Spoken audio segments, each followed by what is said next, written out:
משך הזמן של, או שוב, אפילו לא הרצאה, אלא השיחה שלנו, לדעתי תלוי בכם. זאת אומרת, סיפורים יש לי למכביר. כמה שתהיו עייפים או כמה שתרצו להמשיך, אין לי שום בעיה, אנחנו נחליט על זה ביחד, או שאהוד יחתוך לנו את העניינים. זה אנוכי, ואלו הילדים שלי, הילדים במרכאות, השניים הישנים יותר והשניים החדשים יותר, אבל אנחנו היום לא מתעסקים בהם, אלא דווקא באיזשהו ספרון כזה שקיבצתי בו את הסיפורים ואת החוויות שלי מקפקז. איפה אנחנו נמצאים? בגדול, האזור שאנחנו מדברים עליו נמצא פחות או יותר באמצע הדרך בין תל אביב שרואים למטה למוסקבה. השכונה ממש לא משהו. אני שהייתי כשנה בעיר הזאת שנקראת קיסלובודסק, זו עיר שאין בה כלום.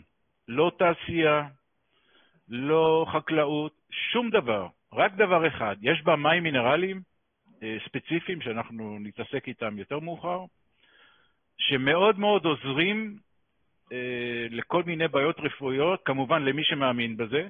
צריך הרבה אמונה כדי, תמיד שאלו אותי, מה דעתך, זה באמת עוזר? אמרתי כן, מי שמאמין זה בהחלט עוזר. ויש שם מסורת של 100 שנה, שבזמנו מכל רחבי ברית המועצות, כולם היו נוסעים, כולל אפילו מפעלים גדולים, בנו שם בתי מלון, או מה שהם קוראים סנטוריום, כי יש גם כל מיני טיפולים רפואיים. סתם לדוגמה, חברת הרכבות של ברית המועצות. אז היא בנתה שם סנטוריום רק לעובדים שלה. אני זוכר סנטוריום של עובדי תחנות הכוח הגרעיניות, תחנות לייצור חשמל. בנו לעובדים שלהם, בפעם בשנה, כולם בשמאל ימין מגיעים לשם לאיזה 10 ימים, לטיפול, לאוברול, מה שהיינו קוראים ככה בצחוק, ואחר כך אפשר להתעלל ולהתאמר בהם לעוד שנת עבודה לא סימפטית. ואחד מהילדים שהיו נוסעים לשם באופן קבוע, עם ההורים שלו, היה לב לבייב, ואני אז עבדתי בחברת אפריקה ישראל, והוא, החלום שלו היה להקים שם סנטוריום, אבל שונה מכולם, כי כל השאר היו מתקנים סובייטיים עם כל מה שזה אומר.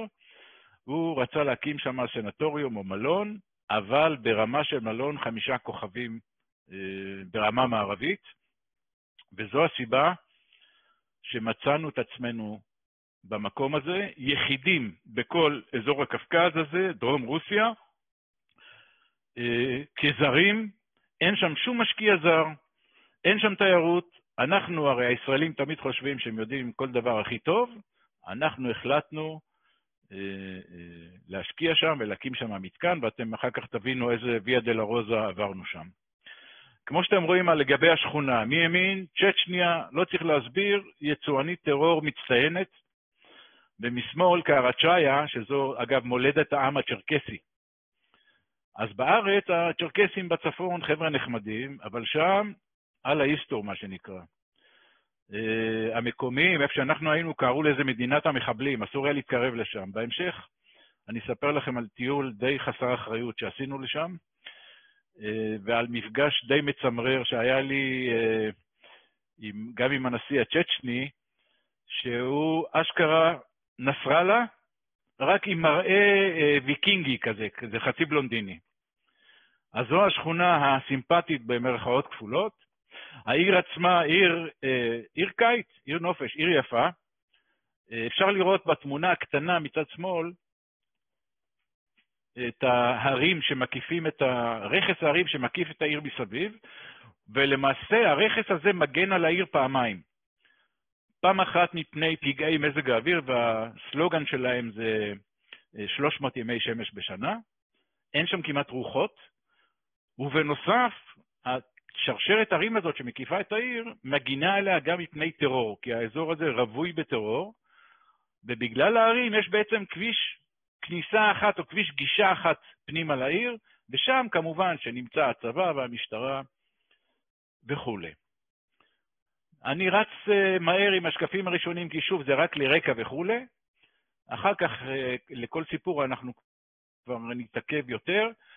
ככה זה נראה מרכז העיר, המרכז יפה, כמובן ככל שמתרחקים מהמרכז, אז מתחילים לראות את השיכונים הסובייטיים, הרכבות בטון הנוראיות האלה, אבל המרכז הוא יפה, זה המדרחוב. אגב, על פי הכותרת, אם את בת 17-18 ואין לך ילד, בקיצור, מתחילים כבר לדבר במכולת שמשהו איתך לא בסדר, ומה שהבנות האלה עושות, כל מוצאי שבת, מגיעות פה למדרחוב, ופשוט מטיילות שעות הלוך וחזור, בתקווה שאולי מישהו ייווצר איזה קשר עין, ואולי תמצא איזה זיווג, שידוך, ממש מצחיק הקטע הזה. אנחנו נלך הלאה. עוד דבר שמוכיח לכם שהמקום לא מוכר לחלוטין, אני בטוח שאם אני שואל את כולכם, מהו ההר הגבוה ביותר באירופה, אז 90% מכם מצביעים לי לכיוון שוויץ, ולא היא. ההר הגבוה באירופה הוא האלברוס, גבוה ביפר, מהרכס מהמונבלן. מי שככה, יש לנו פה כמה אנשי תעופה, אנחנו מדברים על בערך הפסגה 17,000 פיט, זה מטורף. יצא לי פעם אחת בשנה שהייתי שם לפגוש קבוצה של 2-3 מטפסי ערים שלקחו סיכון והחליטו להיכנס לאזור המוזר ומסוגר הזה. דיברנו על המים המינרליים, שזה בעצם בסביבם סובב כל דבר בעיר. המים האלה שמם, מי שיודע לקרוא רוסית, שמם נרזן. נרזן ברוסית זה ג'בר או בריון. הכל סביב מים מינרליים. ברוסית מים מינרליים, מינרל וודי. אז העיר הראשית נקראת מינרל וודי. שדה התעופה באזור נקרא מינרל וודי. חברת התעופה, פה יש לנו הפתעה, נקראת KMV. למה KMV? קפקז מינרל וודי. זאת אומרת, הכל סביב המים המינרליים, אין שם שום דבר אחר. אפילו בבתי הספר התיכוניים, המגמה היחידה שלומדים שם זה מגמת תיירות או אירוח. כי זה בעצם הדבר היחידי שאחר כך החבר'ה האלה יכולים לעשות שם. נלך הלאה. זאת תחנה מאוד אופיינית של שתיית מי נרזן. האנשים, ואני אסביר למה האנשים שהן יוצאות בבוקר לעבוד, כי הגברים לא עובדים שם, זה פשוט לא מכובד העניין הזה. חדי העין יכולים להבחין בתמונה שרואים אולי, אני יודע, 2-3 גברים. כולם פה נשים, וזו תמונה בבוקר, בדרך לעבודה, מקום ציבורי באמצע המדרחוב, פתוח לכולם, ואתם רואים במרכז שורה של ברזים, ברזיות כאלה. וכל אחד יודע איזה סוג מים הוא צריך לשתות. המים מהסוג הזה טובים למי שיש לו בעיות במערכת העיכול. למי שיש בעיות עם כלי דם, אז הוא שותה מהמים מהסוג השני. כל אחד מכיר את הדברים האלה. הסוגים אגב נקבעים לפי העומק שאוהבים אותם. אגב, בכל מלון, גם במלון שאנחנו בנינו ותכף נגיע אליו, בכניסה לחדר האוכל הייתה שורה של ברזים עם השמות של המים בכל אחד מסוגי הברזים האלה, וכל אחד לפני ארוחה נעמד, לוקח את המים שהוא יודע שהם מתאימים לבעיה הרפואית שלו, שותה, וממשיך הלאה. אם הזכרנו את העובדה שהנשים עובדות שם, זה בערך הג'וב של הגברים שם, אתם רואים כל מיני ששבש, דמקה, אני לא יודע, כל מיני כאלה. רק בשביל לחזק את העניין הזה, כשפתחנו את המלון, אז היו לי שם משהו באזור 300 עובדים, 95% נשים. ומדי פעם הייתי מסתובב ונהל איתם שיחות חולין, חלקם הכרתי יותר, אז הרשיתי לעצמי ככה להראות שאני מתעניין, ומה שלומך, ואיך את מסתדרת, ומשכורת, וזה, ויש לך ילדים? התשובה מכולם הייתה, יש לי ילד אחד. ובעלך עובד? אין לי בעל. אבל התשובה האחידה, ואז הייתה מגיעה התנועה הזאת, אני לא יודע אם מישהו יצא לו להתקל בתנועה הזאת, עם שתי אצבעות ככה על הצוואר, והיו אומרים לי, סליחו לי על הביטוי, הגברים פה חרה, והיו עושים ככה, התנועה הזאת סימן לשיקרות. הם לא עובדים, הם רק שותים ושיקורים. ואותי זה תמיד הצחיק, אני הייתי אומר לעצמי, אוקיי, בסדר, אז הגברים פה הם כאלה, אבל סליחה, עם מי עשית את הילד? כאילו, עם תייר מסקנדינביה? זאת אומרת, הרי סביר שהתופעה הזאת, גם אם הבן שלך בעתיד תימשך, פעם דיברתי עם מישהו על זה, אז אמרתי לי, לא, לא, אני אחנך אותו כמו שצריך, ואצלי הוא יעבוד וכו' וכו'. אבל זו המציאות שם, אנחנו מדברים בשביל לקבל קנה מידה על מקום שנמצא 2,000 קילומטר דרומית למוסקבה, וככה בחצי הומור ניתן לומר שהמקום נמצא גם בערך 2,000 שנה לאחור בזמן, אם אני משווה אותו למוסקבה. גם כן דבר שגרם לי לגחך, הראו לי בגאווה את היער הכי גדול בעולם, הלא טבעי, זאת אומרת שניטע בידי אדם. ואני, מהציניות שלי, כמובן שלקח לי אלפית שנייה להגיד להם, נו באמת, חוכמה גדולה. בתקופה של סטלין, איזו בעיה הייתה לקחת 5-6 מיליון אסירים, ולהביא אותם לפה ולהגיד לכל אחד, אתה שותל 1,000 עצים ביום. אז ברור שזה לא כל כך הצחיק אותם, אבל לא יודע, הם גאים בזה שיש להם שיא עולמי, וזה הפרויקט שלשמו נשלחתי לשם וביליתי שם כמעט כשנה. מלון או סנטוריום לצורך העניין, אתם רואים שהוא ממש על שולי היער. איך מגיעים לשם?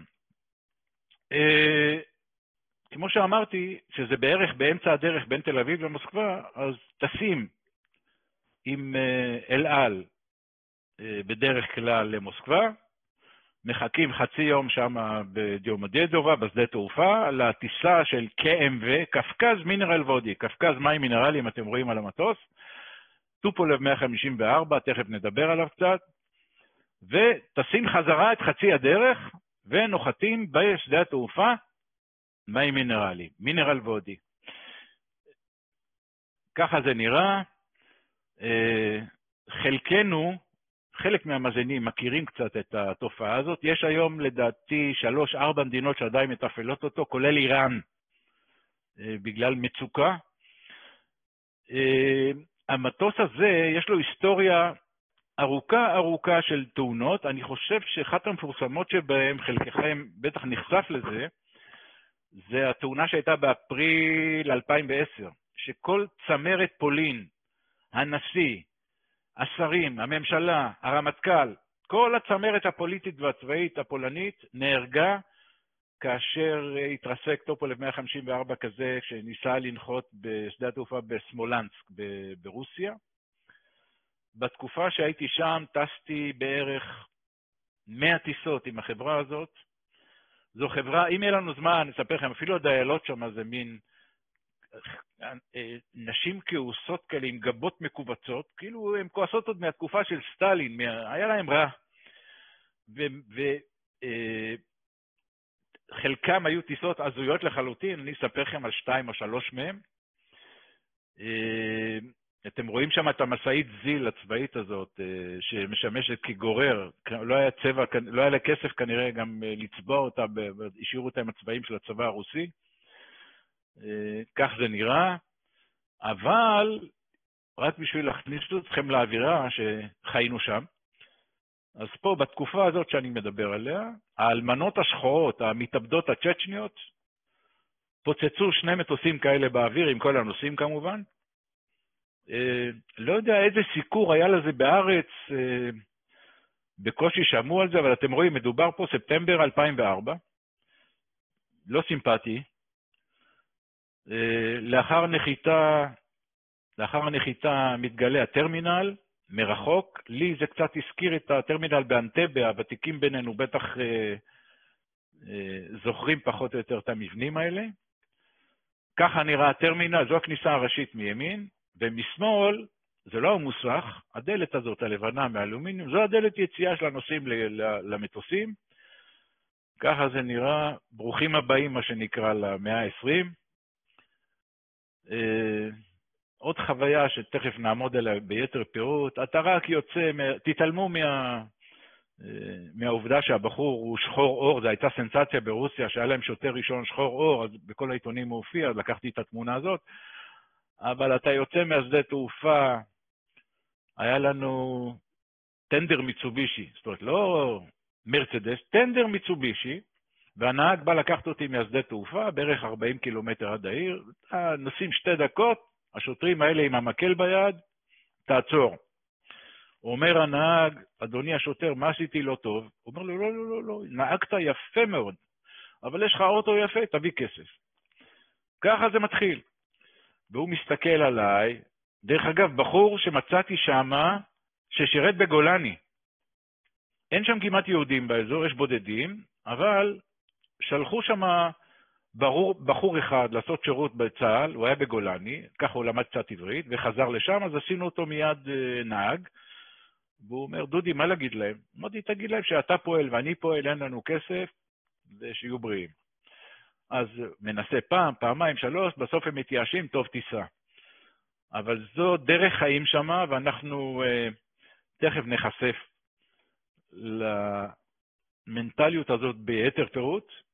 יש אפשרות להגיע, מי שלא חובב טיסות מסוכנות או הזויות, יכול להגיע ברכבת ממוסקבה, זה בסך הכל 24 שעות נסיעה, אבל, כמו שאתם רואים פה, 32 הרוגים, גם ברכבת הזאת, לפני הכניסה לעיר, בעיר עצמה לא היו פיגועים, אבל בכניסה לעיר, הטרור הצ'צ'ני פוצץ את הרכבת, נהרגו שם 32 איש. בקיצור, מקום חביב, מה שנקרא.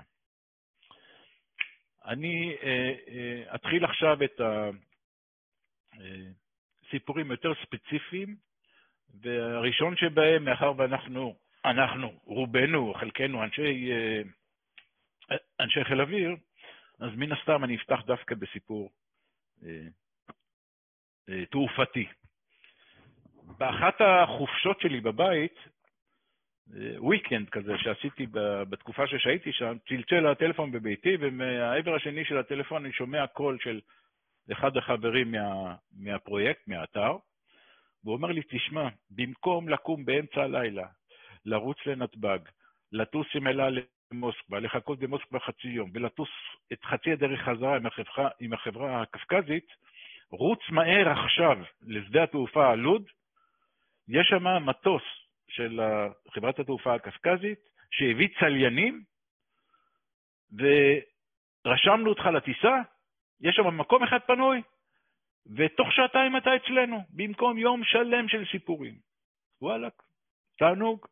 אני לוקח את התיק, רץ מהר לשדה התעופה, הרמז הראשון למה שצפוי לי, התקבל כבר כשנכנסתי לעולם הגדול, ואני מחפש על הלוחות האלקטרונים האלה המסתובבים את הטיסה, אין דבר כזה, לא מופיעה הטיסה הזאת.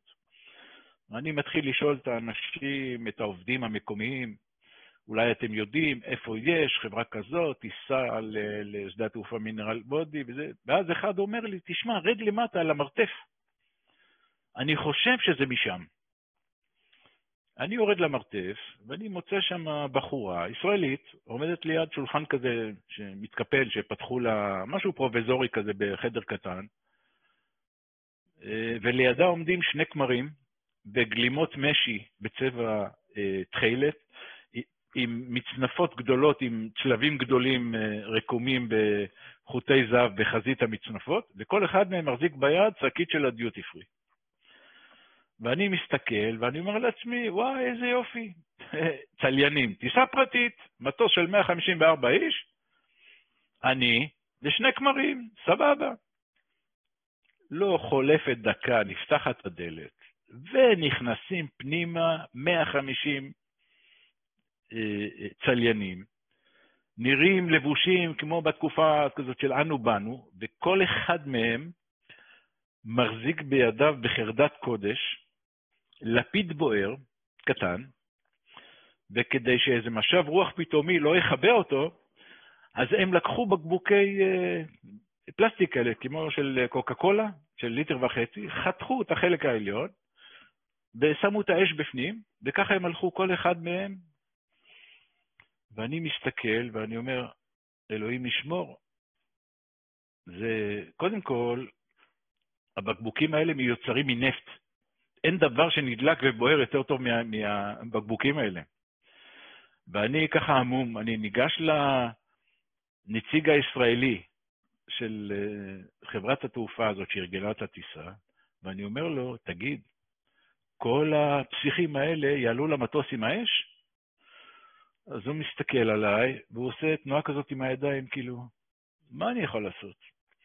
הם מביאים את האש הקדושה מכנסיית המולד בירושלים לכנסייה שלהם, שאתם רואים אותה בתמונה. אני עד היום, עברו כבר כמה שנים, לא יכול להסביר לכם את הרציו, את ההיגיון, איך אני, איש חיל אוויר, עבדתי בנושא תעופה בתעשייה האווירית לא מעט שנים אחרי השחרור שלי, ולמרות העובדות האלה מצאתי את עצמי עומד בתור, מוקף ב-150 החבר'ה האלה עם הלפידים ביד, בדרך למטוס. פשוט, הרי זה מחוסר כל היגיון. ואני מגיע לדלת יציאה לאוטובוס שאמור לקחת אותנו למטוס, ועומדת שם בחורה ישראלית, אז אני מברך אותה לשלום בעברית, אז היא נבהלה והיא אומרת לי, סליחה אדוני, זה לא הטיסה שלך. אז צחקתי, אמרתי, אוי אוי, כמה שאת צודקת, אבל זו הטיסה שלי. עליתי למטוס, אני יושב בשורה הראשונה של המטוס, בכיסא השמאלי, מצד ימין מעבר למעבר, בשורה הראשונה, שני הכמרים עם הגלימות משי שלהם, ואז אני רואה את אחד מהם מתכופף מתחת הכיסא, מושך את השקית ניילון של הדיוטי פרי, מוציא בקבוק שיבס של ככה וויסקי טוב, קורא לדיילת ואומר לה, תביא 3 כוסות, גם לא, מצביע עליי, על השותף החדש שלו לגורל, ומזג לי את הוויסקי, שניהם מזגו לעצמם, ואז הוא עושה ככה עם תנועות ידיים, הוא מסביר לי, תשתה את הוויסקי, זה כדי שנמריא וננחת בשלום. איך הסיפור הזה יסתיים, אני פשוט אקרא לכם את הכמה שורות האלה מתוך הספר. מרגע ההמראה ועד לנחיתה כשעתיים אחר כך, לא חדלו הכמרים מלשיר מיסות ותפילות שונות ומשונות, כאשר כל 150 צאן מרעיתם מחזיק אחריהם בשירה אדירה. למיטב זיכרוני, השירה אכן הייתה ערבה לאוזן, אך אינני בטוח בכך, שכן מחשבותיי היו נתונות כל אותה עת ב-150 מוקדי האש במטוס. כל אותו הזמן עסקתי בניחושים ותרגולים תיאורטיים לעברו של מי יהיה עליי לחוש ומתי, על מנת לכבות את האש שתצית קרוב לבדה את הבקבוק שעלה אוחז בידיו, ואולי בעצם האש כבר תלחך את בגדיו, ואולי. יכול אני להגדיר עצמי בדרך כלל כיהודי מאמין בחצי משרה, או במשרה חלקית. למרות זאת, באותן שעתיים נצחיות, ניהלתי דיבור צפוף למדי, גם עם זה שלנו וגם עם ההוא מנצרת. אתם מבינים, ליתר ביטחון. אתם רואים אותי פה, אז אתם מבינים שהטיסה הזאת איכשהו הסתיימה בסדר. עכשיו, דרך אגב, מניסיון קודם, תמיד בקטע הזה, אחרי הקטע הזה, יש מישהו בקהל שמרים את היד, ואומר לי, סליחה אדוני, הסיפור הזה מצוץ מהאצבע, אין חיה כזאת. אסור להכניס אש למטוסים, יש חוקי יטה וכו'. אז אני רק רוצה להראות לכם שהטיסות האלה, זה מתבצע כל פסח, זאת אומרת כל פסחה, באפריל, ממשיכות עד היום, וזה למשל כבר מתקופת הקורונה, מפסחה האחרון, לא רק זה, אלא שמשטרת ישראל ליוותה הפעם הם באו בגלל הקורונה, הם באו בלי צליינים, אבל הכמרים הגיעו 9 מטוסים ממדינות במזרח אירופה, וכפי שכתוב פה בוויינט, משטרת ישראל ליוותה אותם עם הלפידים עד לפתח המטוס. אז אמיתי באבו מה שנקרא. תראו, ברוסיה, במקום שהייתי בו לפחות, יש מין נוג כזה שכל מי שהיה בסיטואציה חלקנו היינו בה. היה פעם קולונל בקג"ב, היה פעם קולונל במשטרה, בצבא הרוסי, והוא כבר מזמן לא שם, אבל הוא רוצה לקושש עוד 2-3 דקות של תהילה, אז הוא עושה דבר מאוד פשוט. כשהוא נמצא במסעדה מסוימת, הוא ניגש לזמר, ובכל מסעדה יש שם זמר, תוחב כמה רובלים לכיס שלו, ואומר לו, תשאיר לי בבקשה אופיצרי. עכשיו, אופיצרי, כמו שזה נשמע אופיצרי, זה שיר הלל לקצין בצבא הרוסי. ואז הזמר פוצח בשיר, ואותו בן אדם עומד, זקוף, עמידת דום כזאת, מחזיק ביד כוסית וודקה, ככה יד מורמת, ועומד ככה לאורך כל השיר, וכל באי המסעדה מביטים בו ביראת כבוד, ואומרים, יש לנו פה איזה שקל רציני, כל הכבוד. עכשיו, ישראלים, הזכרתי כבר קודם, אתם יודעים, לא תמיד יודעים איך להתנהג כפי שצריך במקומות שמעריכים אותם, ואנחנו כל ערב היינו חוזרים מאתר הבנייה, מתקלחים, מחליפים בגדים ויוצאים לאכול בעיר. והיו בינינו גם כמה חבר'ה שהיו ילידי ברית המועצות ועלו לארץ, ולקחנו אותם לשם לצורך הפרויקט. ואז כשהיינו מתיישבים במסעדה מסוימת לארוחת ערב, אחד מהם היה חומק ומגיע לזמר, מתלחש איתו, ואז פתאום הזמר היה פוצח בשיר אופיצרי, ומביט בי. ועכשיו יש לי בעיה, אני לא, זו הבעת זלזול מאוד רצינית בנוכחים. אז אני קם ומותח את עצמי לעמידת דום, ומחזיק את הכוסית וודקה, ושומר על הרסת פנים קשוחה, מכובדת, עד שהוא יסיים לשיר לכבודי אופיצרי. רק הדבר היחידי שהבאי המסעדות כל פעם לא הבינו, למה בשיר כל כך פטריוטי ורציני, החבר'ה שסביב השולחן איתי נקראים, נתגלגלים מצחוק. אז זאת הייתה רק הקדמה. באחד מסופי השבוע שנשארתי לבד, בעיר החברים שלי הבודדים הישראלים שהיו שם, תורם היה לצאת הביתה, טסו לארץ, ואני נשאר שם, מוצא שבת, יורד, גרנו במלון קטן, מלון גורמה כזה במרכז העיר על המדרחוב, ואני יורד למלון שם, לארוחת ערב, חדר מאוד קטן, ואני רואה כמה שולחנות לפניי, זוג. הוא איש מאוד מבוגר עם שיער לבן, ולידו יושבת חתיכה, מה אני יודע, בת 20 ומשהו, יפהפייה, ואני באופן טבעי ככה זרקתי איזה מבט 2, והרהרתי ואמרתי, רגע, אולי זה אבא ובת, כאילו, מה אתה מפנטז? מצד שני, שם, גם אם אתה בן 80, אבל יש לך מה שנקרא פוזיציה, מעמד, אפילו אם היית פעם משהו, הילדה בת 18 שתלך איתך במדרחוב ותלך איתך חבוקה, כשאתה בן 80 והיא בת 18, היא תלך בגאווה כזאת, כאילו, תראו, תפסתי מישהו עם מעמד. ואני ככה בואה בהם, ובשלב מסוים אני רואה אותו קם וניגש לזמר, והתחיל הסיפור עם האופיצרי, אז הבנתי שזה כבר היה מישהו עם היסטוריה כנראה צבאית או סמי צבאית, וכנראה שהתבוננתי בהם יותר מדי, מפני שפתאום אני רואה אותה מתכופפת, לוחשת לו משהו באוזן, והוא קם ומצביע ככה עם האצבע לעברי, עם תנועה כזאת, כאילו, אתה בוא הנה. עכשיו, אני גם, כפי שאתם תראו בסיפורים הבאים, אני רחוק מלהיות פחדן, אבל באותו רגע אני פשוט קמתי וברחתי לחדר למעלה. אמרתי למלצרית, תכף אני נעלמתי.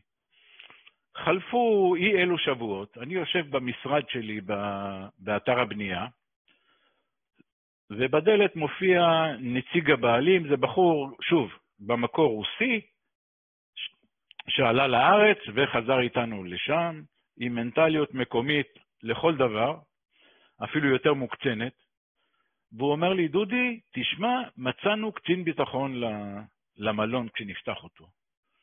ואני מסתכל ואני אומר, תגיד, על מה אתה מדבר? אנחנו חברה רצינית, יש קב"ט ראשי שיושב במטה של החברה ביהוד, הוא היחידי שיכול לראיין, לקבוע, להחליט, מה לנו ולה?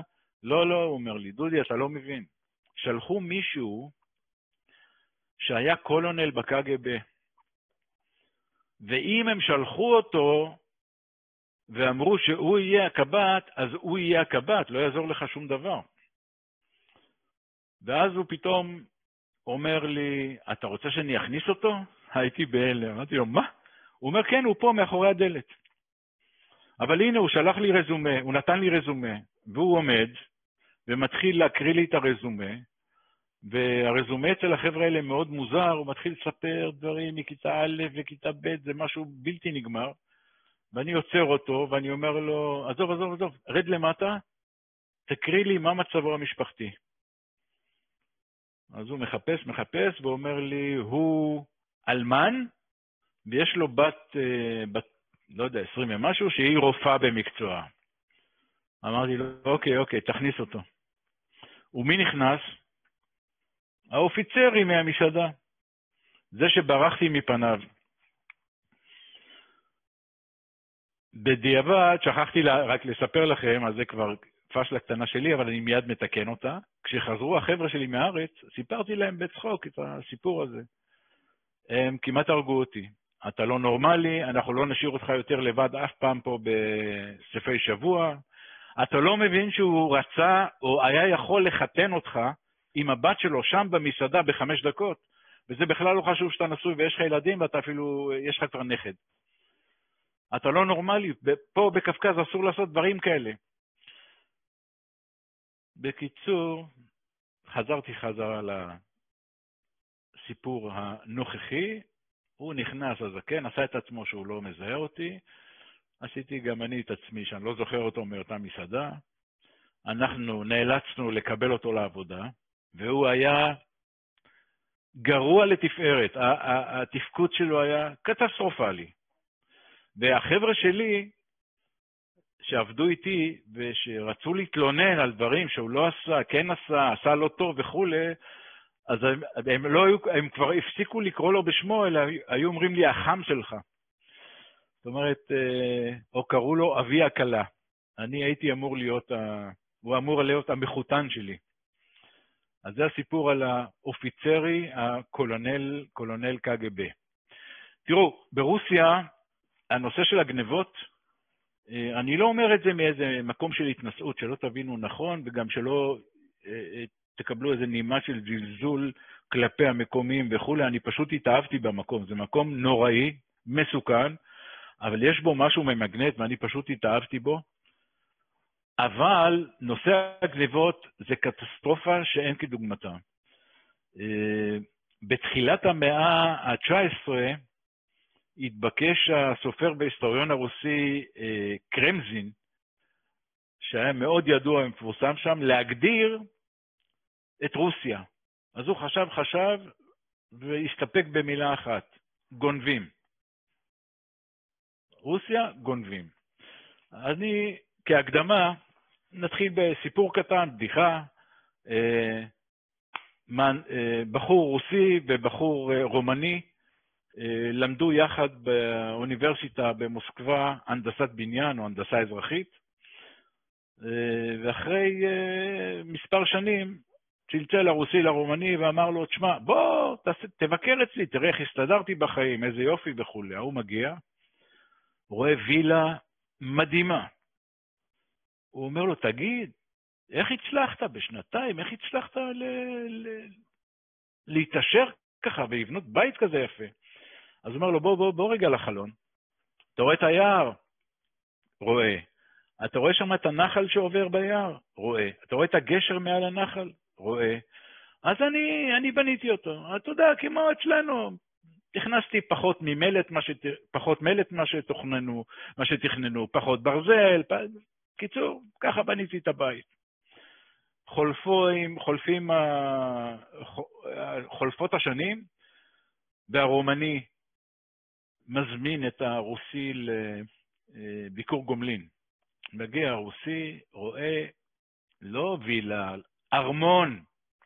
הוא אומר לו, תגיד, איך זה יכול להיות? איך הצלחת לבנות דבר כזה? אז הוא אומר לו, בוא רגע לחלון. אתה רואה את היער? רואה. אתה רואה את הנחל? רואה. אתה רואה את הגשר מעל הנחל? הוא אומר לו, לא. הוא אומר לו, זה רונית, את איתנו? את לא. נראה לי שאת לא עקבת אחרי הסיפור. בקיצור, הגנבות זו... אני איתכם, אני במתח. לא, הקטע שלה, אוקיי, לא משנה. היה גשר, מה שנקרא. בדיחות. בקיצור, הגענו למצב שהיינו צריכים לעצור את העבודה של בניית המלון בגלל הגנבות. זה התחיל עם דברים קטנים, וזה הגיע להיקפים חסרי תקדים. באחד הימים גנבו לנו מהמחסן, שהיה בסך הכל 2 קילומטר מאתר הבנייה בעיר, שיננו ג'קוזים ענקיים עבור הסוויטות. בדרך עצרו את הרכב, שדדו אותם, נעלם, אף אחד לא יודע לאן, ואז הסתבר לנו שהחברת שמירה היא בעצם שמארגנת את הגנבות. החלפנו את החברת שמירה וזה נמשך. בקיצור, הגענו למצב שאמרנו, אנחנו לא יכולים להמשיך בצורה כזאת. פשוט בלתי אפשרי. מה עושים? פונים לחבר. מי זה החבר? החבר זה ראש המאפיה בעיר. עכשיו, חשוב להבין, במקומות כאלה, בדרך כלל, בכל עיר, העיירה כזאת, יש ראש עיר, מפקד משטרה, מפקד קג"ב וראש המאפיה. אגב, באחת הערים לחוף הים השחור יצא לי לפגוש, התמזל לי מזלי להגיע לעיר ברת מזל, ששם היו רק 3 שמילאו את 4 התפקידים האלה. היה שם ראש העיר שהוא היה גם ראש מאפיה, מפני שכאשר אתה מתלונן במשטרה על גנבות, אז הם מאשימים אותך. אם גנבו לך, לא שמרת על זה כמו שצריך. ביקשתי מהמזכירה שתצלצל ללושיה או אלכסי, כמו שקראו לו שם ראש המאפיה בעיר. הוא שאל במה העניין, אמרתי שהנושא הוא גנבות, ותגידי לו בבקשה שהנושא דחוף. אוקיי, נושא דחוף, הוא העביר מסר, תבוא היום ב-12 בלילה לקזינו. הוא היחידי כמובן שהיה לו קזינו בעיר. אני נכנס ב-12 בלילה, זה היה טקס קבוע אצלו, נכנסים לחדר צדדי כזה, הבנות עם המיני מהקזינו מביאות את התותים ואת הכספת, ואני רואה שנכנסים 2 אנשים עם חליפות שחורות, מתיישבים, והוא אומר לי, תכירו, זה סגן אלוף, לא זוכר את השם, הוא ראש הבלשים של העיר במשטרה, והשני זה הסגן שלו, הוא מיור, רב סרן, והוא עושה ככה, הוא דופק על החזה, והוא אומר, הם שלי. עכשיו תגיד להם מה הבעיה. אני באותו רגע החלטתי לשחק את הקפקזי, קשוח יעני, והלכתי ושלפתי מהארנק שלי את הכרטיס פלסטיק, שזה הרישיון נשיאת נשק הישראלי, ועם פרצוף כזה קשוח, ככה, עם גבות מקובצות, התחתי את הכרטיס וזרקתי אותו לאמצע השולחן. שתיהם ככה נדרכו, מה זה? אז אמרתי להם שבישראל אני הולך עם נשק, אין לי בעיה. פה, הדבר היחידי שאני יכול לעשות זה לנופף עם הכרטיס הזה, אם מישהו גונב, או סיפרתי להם שעברתי גם תקיפה, לא באמצע הלילה ולא באיזה סמטה צדדית חשוכה, אלא ממש במדרחוב, ברחוב הראשי, 50 מטר מהמלון שבו התגוררנו, ואז אני רואה את הסגן אלוף הזה מולי, פותח את הכפתור בז'קט, מכניס את היד אחורה, שולף אקדח, שם אותו על השולחן ומחליק אותו על הפורמייקה לכיוון שלי, ואומר לי, זה שלך. זאת אומרת, מאותו רגע הפכתי לבעל נשק במקום הזה. אני כמובן שהודיתי לו ואמרתי שהחזרתי לו את האקדח, ואמרתי לו שזה כבוד גדול וזה, אבל אני לא מתכונן במקום זר להסתובב עם הנשק. אז עכשיו, תגיד לי מה אתה רוצה מאיתנו. אמרתי להם שאנחנו במצב של פשוט לקפל את הכל ולברוח מפה, כי ככה אי אפשר להמשיך, וחייבים לעצור את הגנבות. מה אתה רוצה שנעשה? ואז בא לי רעיון קפקזי מקורי שהם מאוד מאוד אהבו אותו. אמרתי, את הגנב הראשון שאתם תופסים, אני מבקש כדור אחד תכניסו לו בברך ימין, ועוד כדור בברך שמאל, שכל העיר תראה אותו צולע ותגיד, הנה זה הגנב. הם אהבו את הרעיון, אין שום בעיה. ואז הוא אמר לי, כמה אתה משלם לחברת שמירה? אמרתי לו, 20 רובל לשעה. אמר לי, אנחנו ניקח 18, זה בסדר? אמרתי לו, מצוין. מהיום שלמחרת, החבר'ה האלה, במקום להסתובב בעיר ולהתעסק עם שטויות, תאונות דרכים, כל מיני סיפורים, פשוט באו 2 שוטרים עם ניידת, נכנסו לי לתוך האתר בנייה, וישבו שם כל יום מבוקר עד ערב, ובכך נפתרה בעיית הגנבות, ואפשר היה לרוץ ולסיים את בניית המלון. כמובן שעל פי המקובל שם, פעם בחודש היו באים לבקר המנהלים, אלה שסיכמתי איתם את התנאים, והם מקבלים את המעטפה, זאת אומרת את התשלום עבור השירות שלהם. זה הבחור, קרצ'אי, זאת אומרת ממוצא צ'רקסי, נראה קטן כזה, נראה נחמד, אבל זה הבחור, זה אלכסי, בקדמת המלון הקטן שלו, שבו נמצא גם הקזינו. ככה הוא נראה, ראש מאפיה לא צריך לראות מטיל אימה, יש לו חבר'ה שעושים את העבודה היטב. כשאנחנו הגענו לשם, כבר ביום הראשון, כשהגענו פעם ראשונה, ראינו שהאורות בבתים, זה כאילו שהדליקו איזה נר או משהו, אורות חלשים כאלה, מנורות של 10-15 ואט, והסבירו לנו שהחשמל מאוד מאוד יקר שם. ברוסיה, בזמנו, אני לא יודע היום, היו זה 140 תחנות כוח גרעיניות לייצור חשמל, אז לא חסר חשמל, ויש בערים הגדולות בשפע, אבל במקום שהיינו היה מחסור גדול בחשמל, וכשהגענו לשם והתחלנו את המשא ומתן עם המקומיים, אמרו לנו, אתם מטורפים. מה, אתם הולכים לבנות מלון 350 חדר, שבכל חדר יהיה מזגן? איפה נשמע דבר כזה? אין דבר כזה פה בעיר. ואתם צריכים חשמל, לא זוכר את הכמות, בכך וכך מגוואט, קילוואט, לא זוכר מה, אין לנו שום אפשרות לספק לכם את זה. בקיצור, התחילו דיוני חירום במטה פה בארץ. שוב, ישראלים, הרי אנחנו, תמיד יש לנו פתרון לכל דבר, אם הוא טוב או לא טוב. ואז החליט מישהו שאנחנו נהיה היחידים בכל דרום רוסיה, שנבנה תחנת כוח עצמאית לייצור חשמל, לעצמנו ובעצמנו. נסעו ללונדון, קנו 8 גנרטורים, אני זוכר את המחיר, $900,000, והתחלנו לאט לאט בהר לידינו להתחיל לבנות תחנת כוח. וכשחברת החשמל של העיר ראתה שאנחנו רציניים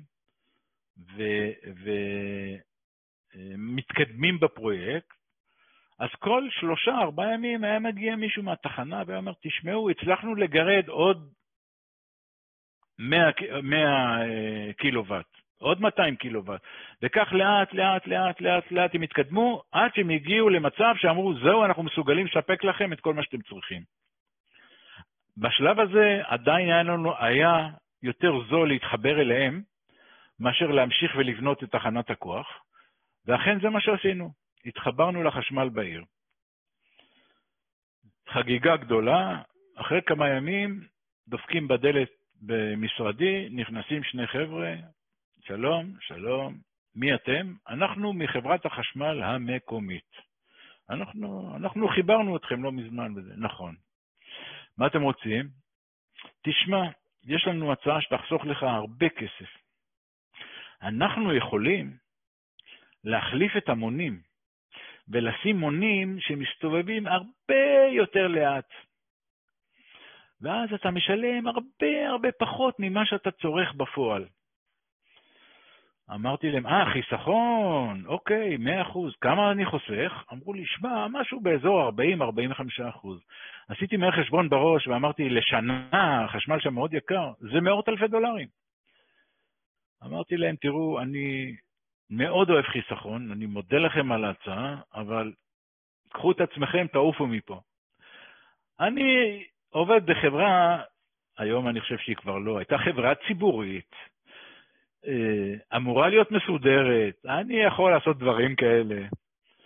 בקיצור, עד היום, חלפו לא מעט שנים, הנה אתם רואים, 8 גנרטורים עומדים, כנראה בניילונים, באיזשהו מרתף שמה, ואין להם דורש, אי אפשר למכור אותם, מפני שבשביל לחסוך כסף, אז המאכרים שלנו, החכמים, כשיבאו אותם, הצעירו שהם עולים הרבה הרבה הרבה פחות, כדי שלהם פחות מכס, ואז אתה רוצה למכור, אתה לא יכול לבקש את המחיר האמיתי שלהם. בקיצור, אם מישהו מכם מעוניין, 8 גנרטורים עד היום תקועים שם.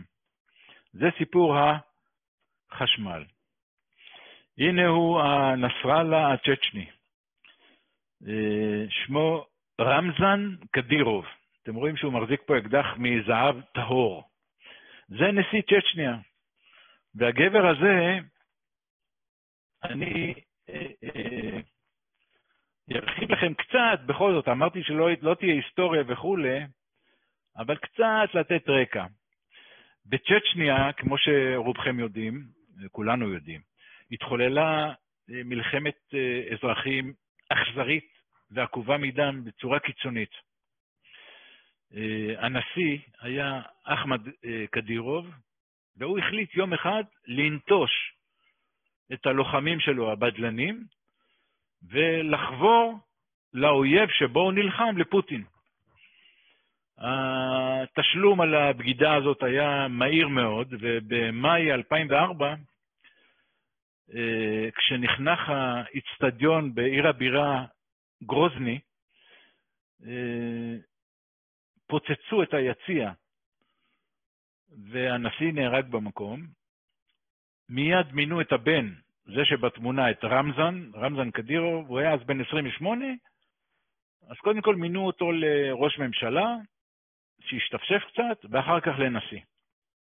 האיש מוסלמי קיצוני, הכיל את חוקי השריעה, סגר את כל בתי הקזינו, אסר על הכנסת אלכוהול למדינה, למרות שהוא עצמו שובב או עולל לא קטן, והיו עליו הרבה סיפורים. אהבתו הגדולה ביותר, כדורגל, והוא נחשב לאוהד מספר 1 של טארק גרוזני. מי שבינינו ככה מתמצא בספורט, בטח שמע את השם הזה פעם, טארק גרוזני, זה הקבוצה של עיר הבירה גרוזני. אממה, אף אחד לא היה מוכן לבוא לשחק שם, כי לשחק בצ'צ'ניה זה כמו, לא יודע, לנסוע לאפגניסטן בשביל משחק ידידות. ואז באין ברירה, את משחקי הבית הם עשו בערים אחרות סמוכות, כמו בעיר שבה אני הייתי, והנשיא שנחשב לאוהד מספר 1 שלהם היה מתלווה אליהם למשחקים האלה. באחד הבקרים היינו שם 2 ישראלים במלון הקטן שגרנו בעיר, מיקי, בחור חמד, שאני מאוד אוהב, מיקי ואני, ואנחנו קמים בבוקר ואנחנו שומעים שיש בלגן במלון, משהו לא כתמול שלשום. מאחר וגרנו שם כבר חצי שנה, בכל זאת מכירים את כולם, אז ניגשנו לצוותים שם, מה קרה? מה ההיסטריה? אז אמרו לנו, תשמע, אמרו לנו שמגיע מישהו מאוד מאוד מאוד בכיר, היום בערב, אנחנו חושבים שזה אולי פוטין, וקיבלנו הוראה להעיף את כל האורחים מהמלון, לפנות אותו לחלוטין. אתם שניכם היחידים שאנחנו לא מפנים אתכם, לפני שאתם כבר גרים פה חצי שנה, אנחנו לא יכולים לעשות את זה. עכשיו ברוסיה, אם אומרים לך שילמת והזמנת מראש והכל בסדר, אבל בא מישהו ואומר לך, אדוני, קח את המזוודה, יש לך 2 דקות, אתה ברחוב. כולם פינו את המלון, בלי שאלות ובלי תלונות. ואנחנו, שנינו, מיקי ואני יושבים, אוכלים ארוחת בוקר במסעדה הקטנה במלון, ויוצאים לאתר הבנייה שלנו ליום עבודה. בערב, שכחנו בכלל מהסיפור הזה, בערב חזרנו, המלון ריק, אמרו למיקי בוא נתקלח, נחליף בגדים, ובוא נקבע עוד 20 דקות למטה בחדר אוכל של המלון. אוקיי, אנחנו מתיישבים, כמובן המלון ריק, רק שנינו. מתארגנים על ארוחת ערב, ואתה רואה את כל המלצרים וכולם רצים, הלוך חזור, כולם בלחץ, צריך להגיע מישהו המאוד מאוד מאוד בכיר.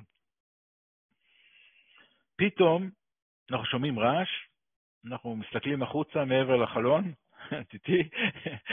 ואנחנו רואים 10, 12, אני לא זוכר, ג'יפים שחורים של מרצדס, נכנסים בחריקות צמיגים למגרש חנייה הקטן שהיה צמוד לחלונות של החדר אוכל, נפתחת הדלת של החדר אוכל ונכנסים פנימה, לא יודע, 30, 40 מקררים.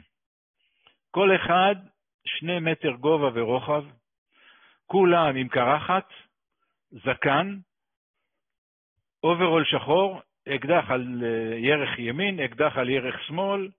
בקיצור, בדיוק כמו במצעדים של החיזבאללה בביירות. כמו שמראים לנו מדי פעם, אותו דבר, ככה הם נראים. נכנסים פנימה, תופסים את כל השטח סביבנו, מיקי ואני יושבים שנינו באמצע, סביב השולחן הקטן, והם כולם מסביבנו, ואני תופס את המלצרית שעוברת לידי הכי קרוב, ואני אומר לה, בואי נא, מי בא? אז היא אומרת לי, נשיא צ'צ'ניה. אני כבר הבנתי את הסיטואציה, ואנחנו ישראלים, בדרכונים ישראלים וכו', אז אני מתכופף למיקי מעל השולחן ככה בעדינות, ואני אומר לו, מיקי, מרגע זה, אנחנו כל הזמן מחייכים, מפגינים ביטחון. ובית, אף מילה בעברית. אנחנו מדברים עכשיו אנגלית, וכל הזמן מבסוטים, מחייכים. שולחן לידינו, וואלה, 0.5 מטר מאיתנו, מתיישב בחור, עם טישרט לבנה, חולצת ספורט, ואתה רואה שהוא מאלה שקונים את החולצות מספר אחד יותר קטן כדי להבליט את החזה, כי הוא באמת היה בחור מאוד מאוד שרירי, והוא יושב כזה מבסוט, וכל החבר'ה מסביב עוברים לידו ועושים לו כבוד. אז אמרתי, אוקיי, זה כנראה הבוס של, או הקצין הביטחון של שומרי, המפקד אולי של השומרי ראש האלה. ואז התחילו להיכנס החשובים, אלה עם החליפות, נכנסו, עלו במדרגות הלולייניות לקומה השנייה של המסעדה, ששם היה מועדון קטן, והתחיל מצעד של כל נכבדי העיר שבאו להתחנף לפני הנשיא והחברי ממשלה שלו שבאו לעיר לבקר, וגם הזונות הכי יפות של העיר אחר כך התחילו להגיע. תהליך שלם ומוכר, ואנחנו שנינו יושבים בתוך הסיטואציה הזאת, לקראת חצות כזה. אני אומר למיקי, יאללה, בוא נברח מפה, לך לחדר, נלך לישון. אנחנו קמים, ושוב, עם חיוך כזה גדול, שיראה שאנחנו חלק מהעניין, ואנחנו עולים לקומה השנייה. מיקי, למזלו, היה לו חדר בתחילת המסדרון, למזלי הפחות טוב, החדר שלי היה בסוף המסדרון, כאשר דלת לידי, בסוף המסדרון, זו הדלת של הסוויטה, שכמובן נשמרה לנשיא. ואני צועד, ואני רואה שמולי עומדים 2 שחוסמים את הדרך, אותו דבר, 2 מקררים כאלה ענקיים, עם האוברולים השחורים, עם הנשק, עם הזקנים והקרחות, מוסלמים, אשכרה חיזבאללה. חוסמים לי את המעבר, ואני אומר ככה, אם אני עוצר, או מנסה לנהל איתם איזו שיחה, אז מהר מאוד הדרכון שלי יצא החוצה, ויראו שאני ישראלי ויהודי, ועל האיסטור לאן נגיע. ועשיתי את אחד הדברים השטותיים שאני נאלצתי לעשות שם מדי פעם, אבל זה לפעמים עבד. סיגלתי לעצמי מבט הכי קשוח שאפשר, ניפחתי את החזה כמה שאני יכול, והחזקתי ביד את התפוח עץ, אני זוכר, היה תפוח עץ גדול כזה, בדרך כלל מחזיק מפתחות. המפתחות לחדר של מלון באים עם איזה מחזיק גדול במיוחד כדי שלא תלך איתו בכיס ותצא מהעיר, אלא תפקיד אותו ברספשן. אז החלטתי שאני לא עוצר, אלא אני הולך עליהם. אני פשוט עולה עליהם, מחזיק את התפוח עם המפתח ביד, שהם יבינו שאני אמור לפתוח שזה דלת בהמשך, ואלוהים גדול. למזלי, נקחי B2B, ופתאום שניהם, אופס, זזו לצדדים, נתנו לי לעבור. אני לא חושב שיש מאיתנו עוד מישהו שיצא לו להעביר אחר כך לילה, או להעביר לילה בבית מלון, כשמעבר לדלת הדקה ניצבים שני שומרי ראש מוסלמים קיצוניים חמושים. ככה ביליתי את הלילה, ואני תמיד, היה איזה מערבון פעם, הוותיקים שבינינו, היה איזה מערבון, נדמה לי עם קלינט איסטווד, שתפסו מישהו והכריחו אותו לאכול את הצועה של הסוס, והתאמרו בו וכו' וכו', ואז הוא אמר לו בזלזול, אתה תמיד תוכל להגיד, we had dinner together. אז אני היום, זה אפרופו קלינטיסטו וזה, אז אני היום כל פעם שנזכר השם של רמזן קדירוב, והוא מדי פעם מככב בחדשות עד היום, אני אומר, we had dinner together. והוא מדוע, ופה מגיע בעצם הפונקטה, אני כבר כמעט שכחתי את זה, אחרי 3 ימים, מיקי, חברי, טס לארץ, וכמובן בדרך הרגילה, מוסקבה, תקוע במוסקבה, מחכה לטיסת חצות של אל על, בטלפון מצלצל, מיקי על הקו. מיקי, מה קורה? הוא אומר, תשמע, אני יושב בטרמינל בשדה, משועמם, מנסה להעביר את הזמן, ואני רואה על השולחן מונח עיתון רוסי. אתה זוכר את הבחור הזה עם החולצת טריקו, הבריון הזה, הצעיר שישב לידינו, צמוד אלינו? אני אומר לו, כן. הוא אומר, אני רואה תמונה שלו בעיתון. אני שואל את האנשים מסביבי, תגידו, מי זה? אומרים לו, מה, אתה לא יודע? זה רמזן קדירוב, זה נשיא צ'צ'ניה. מסתבר שהוא, בגלל שהוא בחור צעיר, אז הוא העדיף את החברותה של השומרי ראש שהם בני גילו, לבלות איתם, ואת כל השרים וכל החשובים הוא העלה למעלה שם, שהתענגו ממנמי המסעדה ובנות העיר. בקיצור, לא ידענו, אבל מסתבר שבילינו כמעט כתף אל כתף עם האיש המטורף הזה. אגב, באופן מאוד מפתיע, קראתי שלפני כשנה, אולי שנתיים, לא זוכר, הוא נחת לשעה או שעה וחצי באישור בארץ. מי שנוסע בכביש 1 לירושלים ומביט שמאלה לכיוון אבו גוש, יכול לראות שם מסגד חדש, שיש לו, נדמה לי 4, אני לא זוכר, נדמה לי 4 צריכים, מגדלים, כל אחד נראה כמו טיל סקד, עם חרטום מוזהב.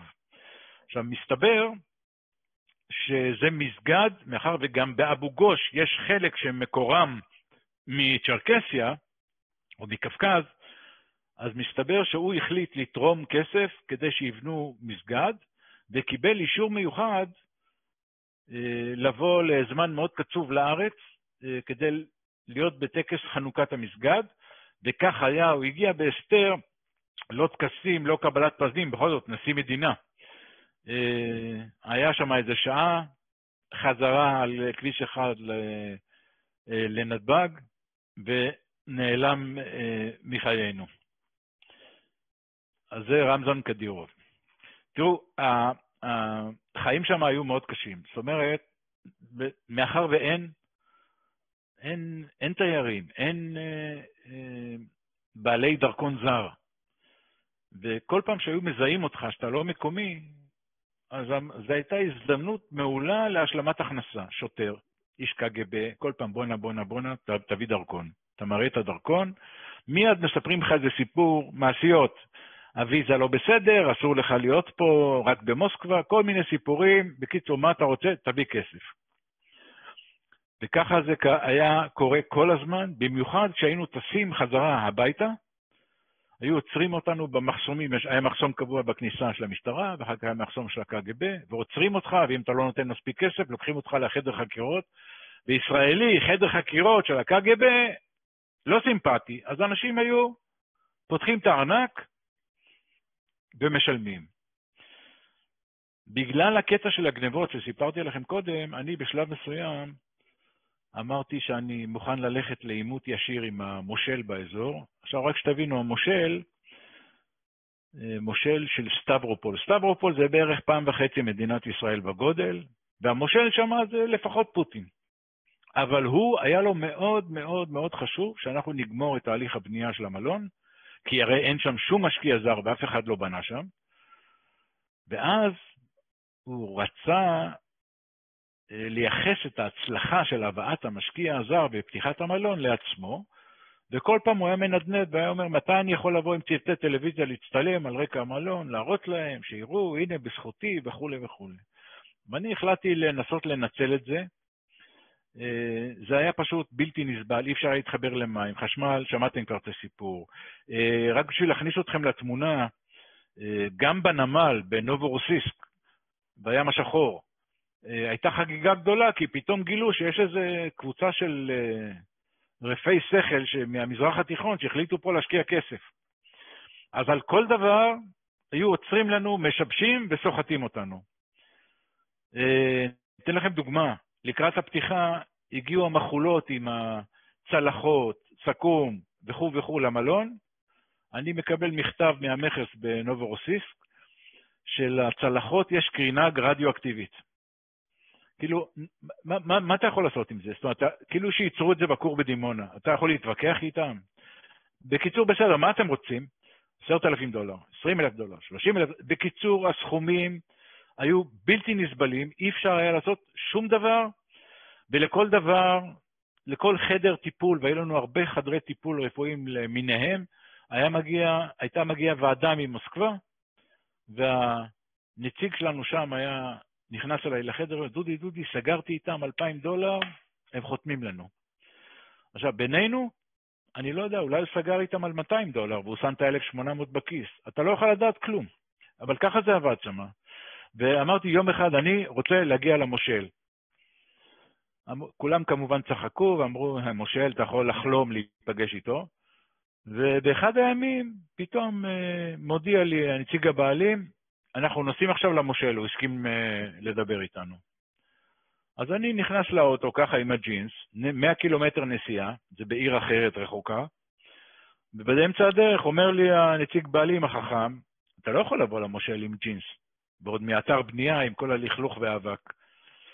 אמרתי לו, בסדר, אתה רוצה שנחזור למלון ואני אתלבש? אין בעיה. לא, אין לנו זמן, הוא מחכה לנו. אז מה אתה רוצה? סע. בקיצור, אני אעשה את זה קצר, הגענו למושל, נכנסים כמו בסרטים. אולם בגודל של מגרש כדורסל, שולחן ישיבות באורך של איזה 20 מטר, בקצה שולחן מנהלים ענק, יושב שם איש זקן, קרח, קצת כפוף, שמן, ומעליו תמונה בגודל של, אני לא יודע, איזה 10 מטר מרובע של פוטין. זה המושל, ואנחנו נכנסים, והוא דבר ראשון מקבל אותי בזלזול, ואומר לי, מתי סוף סוף תפתחו, כי זה היה נורא חשוב לו, תפתחו את המלון. עכשיו, אני הבנתי גם למה הוא אומר את זה, כי גם לפני שהגעתי לשם, הייתה הפסקה של כמעט שנה בעבודה, בגלל איזו בעיה עם שותף של לוואי וכו'. אז אני אומר לו, עוד חודשיים בקריסמס, פתיחה. אז הוא מסתכל עליי ואומר לי, אוקיי, קריסמס של איזה שנה אתה מתכוון? ואז כבר אני איבדתי את הברקסים, והתחלתי להגיד לו את כל מה שאני חושב, וכולל על זה שבכל מדינה אחרת שאנחנו משקיעים כסף, אז המדינה עצמה, על כל $1 שלנו נותנת $1 שלה. ופה, אצלך, על כל $1 אני צריך להוסיף עוד $2 שוחד. ואי אפשר לעשות ככה, ואי אפשר ככה, וככה, בקיצור, והבחור שהיה איתי, הנציג הבעלים, אומר לי, דודי, אני לא יכול להגיד, אסור לך לדבר ככה, אני לא יכול לתרגם את הדברים האלה. אמרתי לו, תתרגם. אני בטוח שהוא עידן אותם במידה מסוימת.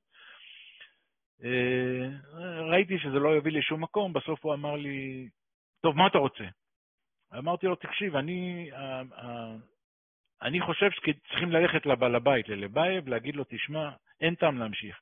הפסדנו פה $100,000, בוא נברח מפה, במקום להמשיך להפסיד עוד כמה $100,000. אין שום טעם להמשיך בסיטואציה הזאת. מה אתה רוצה? אז אמרתי לו, אני לפחות לקטע שאני אוכל לתפקד, לקטע האישי שלי, אני רוצה תעודה שאני לא חבר בממשלה שלך, אבל אני חלק מהממשלה שלך. ממשלת סטברופול. הוא הסתכל עליי ככה, עשה לי כזאת תנועת יד, תשכח מזה. טוב, נפרדנו. אחרי כשבוע הגיע הרמז הראשון, טלפון מהלשכה שלו למזכירה. איך קוראים לאבא שלך? ברוסיה, שאתה רוצה לכבד מישהו, אז אתה מוסיף בין השם הפרטי לשם המשפחה את שם האבא. אבא שלי, שמו היה יוסף. אז אני דוד יוספוביץ', דוד בן יוסף, ירון.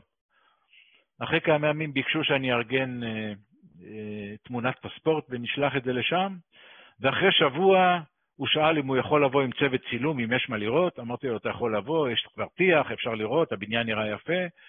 והוא הגיע והביא לי את תעודת הפלאים, כמו שאתם רואים אותה בשקף.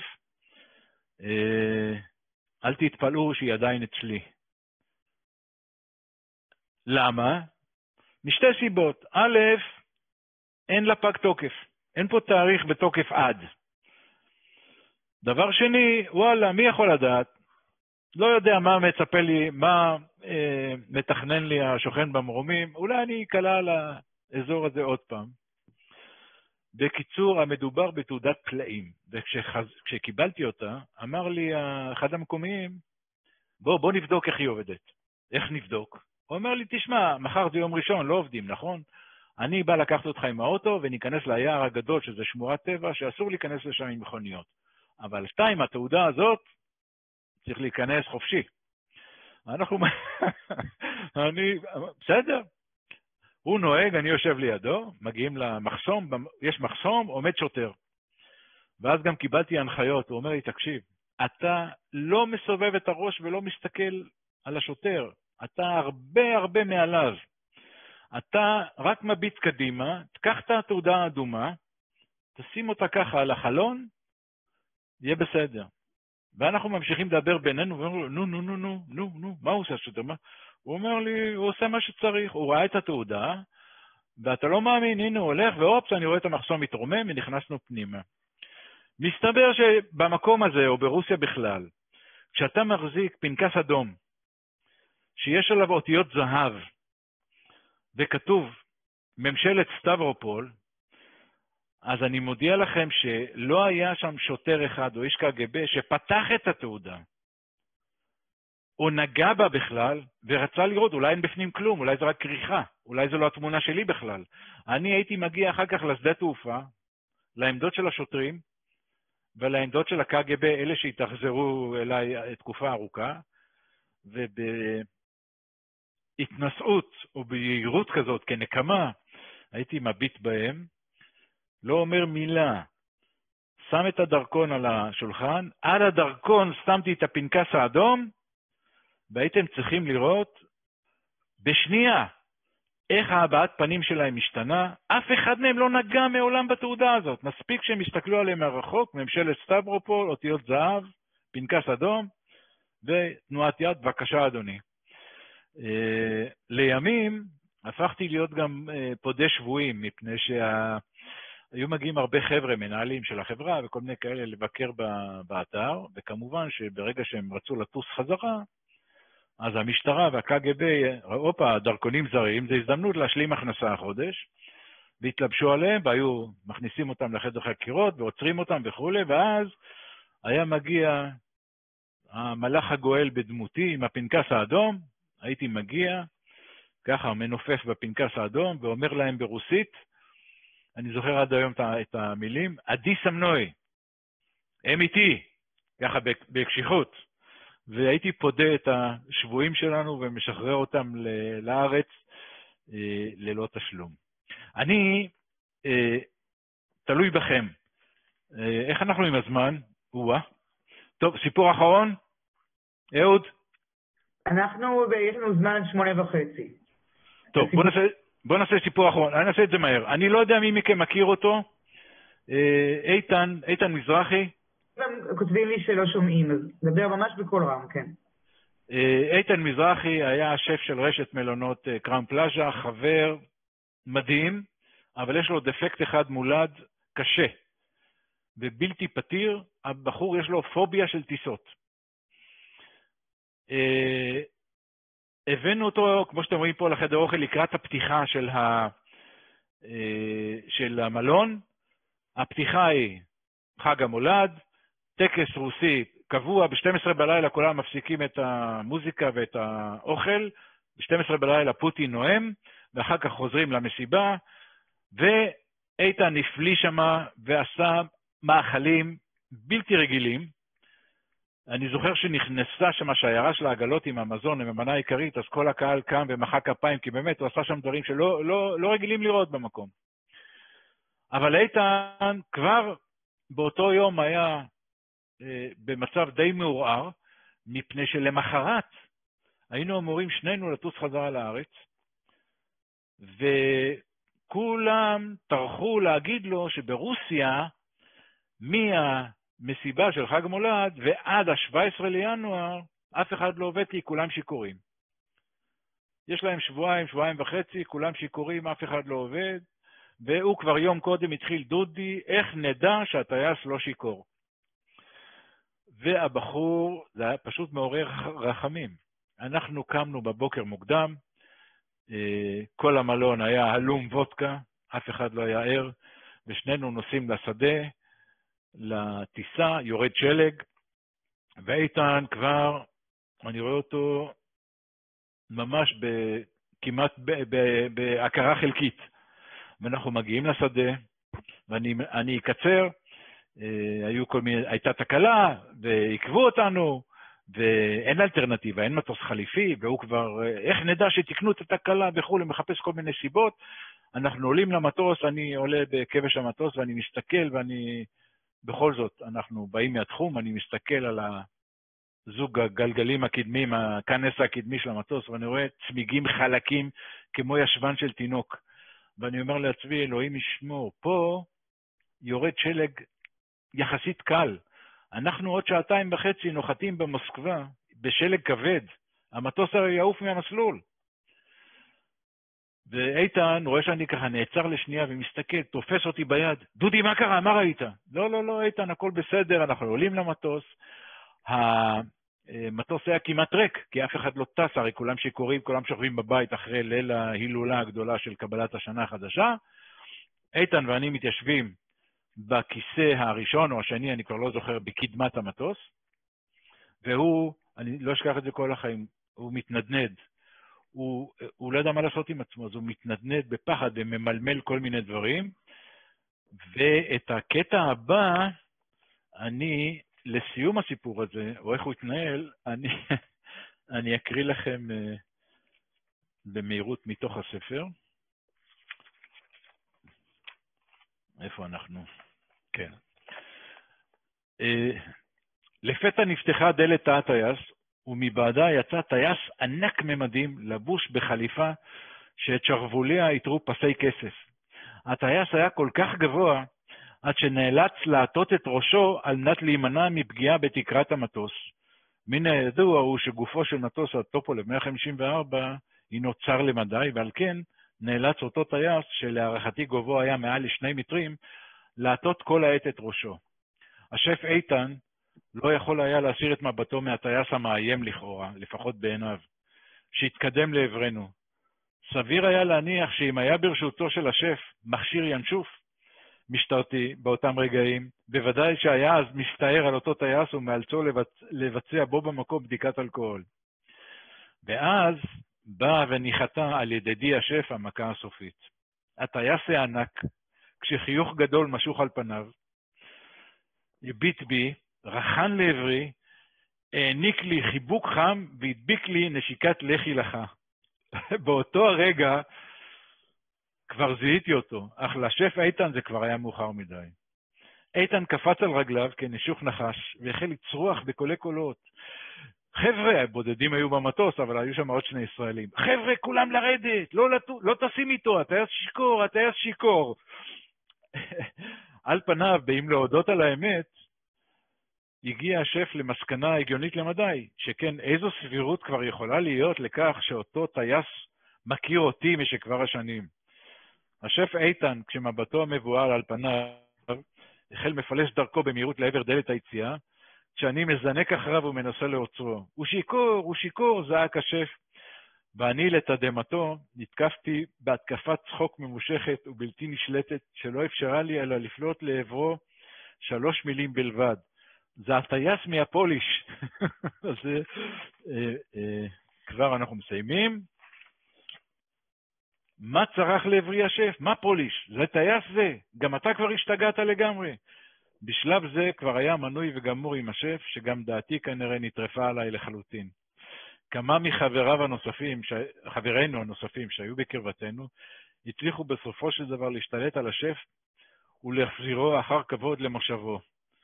רק בחלוף דקות ארוכות ששכח הצחוק שהשתלט עליי, הצלחתי לשטוח בפני השף את סיפור המעשה. אני לא אקרא, אני רק יגמר אותו בכמה מילים. כמה חודשים לפני כן מגיע אליי לאתר בחור ענק ומחזיק ביד מקדחה. כן, מה אתה? מי אתה? אני רוצה לדבר פה עם המנהל. אמרתי לו, בבקשה, מה הקטע? הוא אומר, תראה, אני טייס בחברת התעופה KMV, חברת התעופה הקפקזית. אבל, תשמע, המשכורת שם לא משהו. אז אני מחפש לי כל מיני דברים להשלמת הכנסה, ומאחר ויש לי ידיים טובות, אז לקחתי מקדחה חשמלית ישנה, והרכבתי לה דיסקית כזאת, ואני עושה עם זה פוליש לשיש. יש לכם פה חדרים או משהו עם שיש שאתם צריכים לעשות פוליש?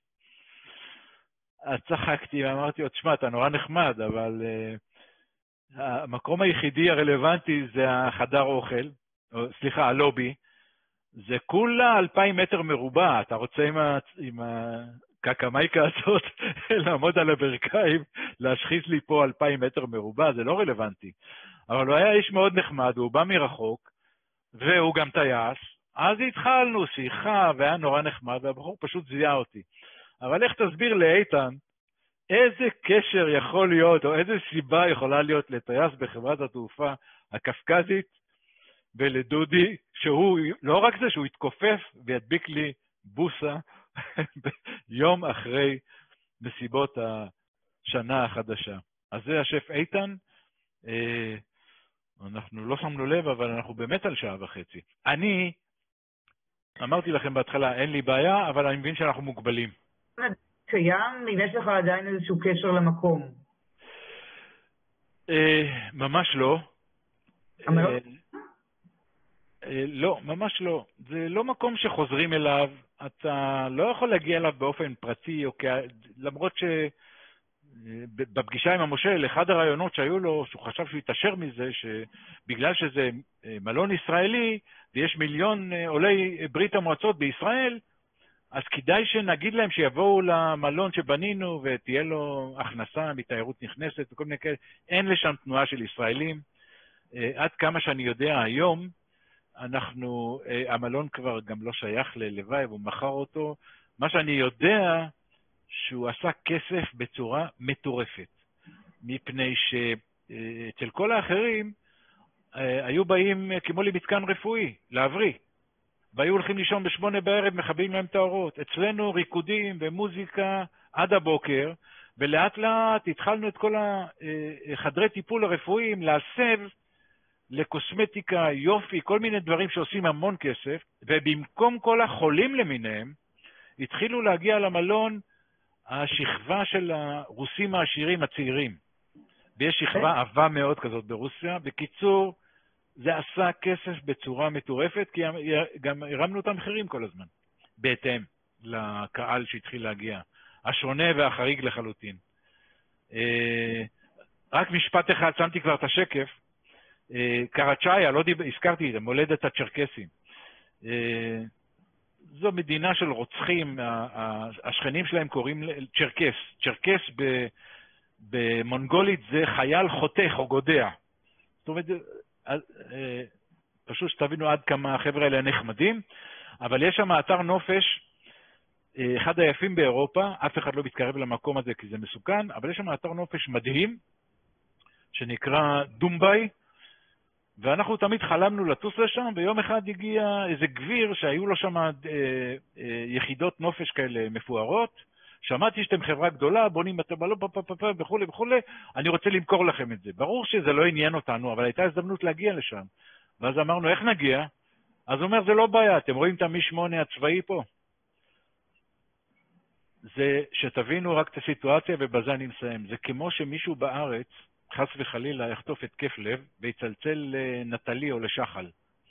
ותגיד לו המוקדנית, סליחה אדוני, אבל עכשיו אי אפשר לשלוח לך ניידת טיפול נמרץ, כי הנהג עושה הסעות להשלמת הכנסה.